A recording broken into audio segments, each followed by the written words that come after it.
Mr. Chairman, I just have basic questions lang, and let me direct this to maybe DOE, because this concerns nuclear energy, and just basic questions, Mr. Chairman.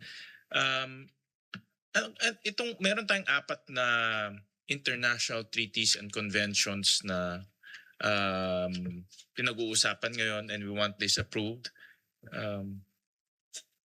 Sa department kay tama ba? Kay Director Aquino. Itong mga conventions and treaties, what is the significance of these to the implementation or to the rollout of our nuclear power agenda? Anong importance nito? Thank you, Mr. Chair. As we've been discussing in the previous hearings and even before the public, part of the obligations of the Philippines, if we are an embarking country for a nuclear power program, is to ratify all relevant conventions and treaties in relation to the peaceful civilian uses of nuclear energy. As outlined in the Philippine Nuclear Energy Plan, our target is to be able to have a clear licensing framework, which thankfully our Congress and Senate has already passed with PhilAtom.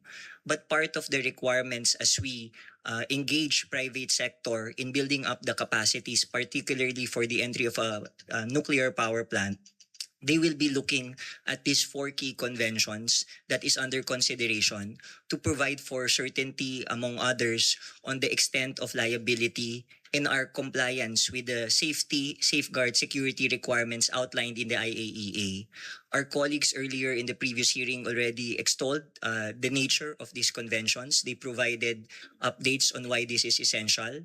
And with the issuance of the executive order indicating that the Philippines adopt the national position for nuclear for power generation, the DOE through the Nuclear Energy Program Interagency Committee has worked with as a whole of government to secure the concurrence and hence the endorsement for the urgent consideration of the Senate on these 4 conventions, Mr. Chair, to support the possible entry of nuclear in our power generation mix.